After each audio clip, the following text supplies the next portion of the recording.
So $240 million is the figure publicly cited, but add land and other expenses and the full and total cost is double that. Now, we want to stress that it was the Minister's own office that told us via email, and this is a verbatim quote, the economic benefit figures came from the operator's business case. We emailed back, operators meaning Accor, the verbatim answer emailed back, yes, but who the operator is actually depends on who owns the convention centre once it's built. So the answer, operator means Accor, yes. More on that in a moment, but first, having communicated with her office over a period of days, this afternoon we asked the Minister herself, what is the final cost? We think about $475 million. Right, which is twice the figure that was used, the $240 million that was used on August 10th at the announcement in Christchurch, isn't it? Yes. The $240 million is the construction contract. So where but of course we've had land acquisition and professional services and all the rest around it as well. Right, so where is the $475 million publicly announced? Well, each individual part of it is probably available, but the whole lot, there's still a little bit about contracting with someone who's going to run it, so there's still a little bit to come. Okay, who's going to run it? Well, at this stage, the contract will be leased probably by the end of the year. We're still working through that. So you're spending $475 million on a convention centre and you don't yet know who's going to run it? That's absolutely right, but it has been worked with operators all the way through the design of the establishment, and the way it works, it is very attractive to operators, and we've got several operators who are interested. Okay, so will the operators lease it off the Crown? Yes, there is an arrangement. There is a contractual arrangement, and that's something that we're working through at the moment. We have funding to make that work. There will be some leasing, and we'll make that progress as we go. So will the Crown retain ownership but lease operation rights effectively to an independent operator? At this stage, that's what we're planning, but we also have quite a lot of interest from people who may like to take over the ownership of the property in the long term. Right, so you have people expressing interest in buying it for somewhere in the region of $500 million? And also people expressing interest in operating it as well. Okay.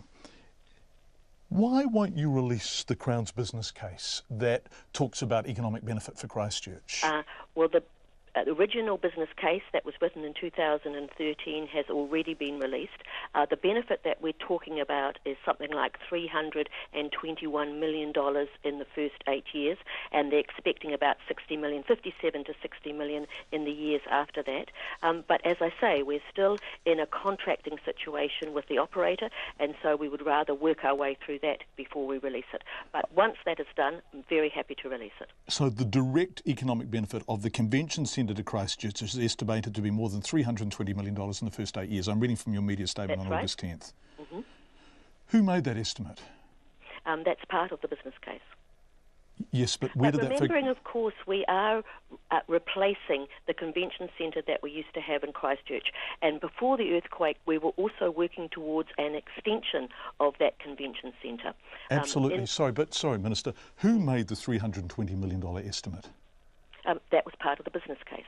Yes, but who made it? Where did that figure come from? I know it was sorry, I can't give you the details. Was it from your operator? Was it from Otokaro's preferred operator? I suspect it was from a mixture of all of those because, of course, we want to test anything that we said in the public arena.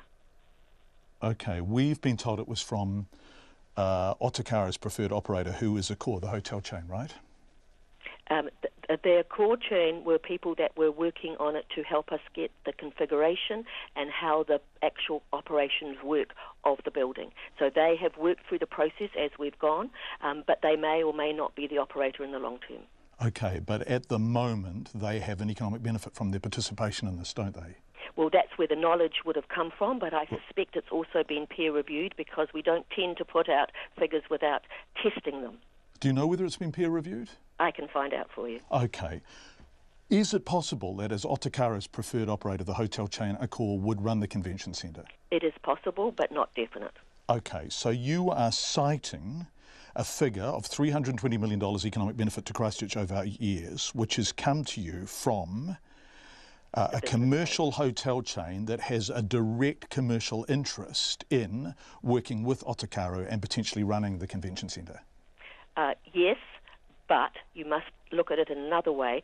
When we designed the convention centre, we were very sure that we wanted to make sure that it would be commercially viable. So we worked with our core to make sure that the sizes of the rooms were right, that how you move them from A to B, that the kitchens worked, so that therefore we had something that was a good commercial proposition. We've also spoken to other operators, and they tell us that basically if it works for a core, it works for them. So they are not the only people involved in this. They have not captured the process.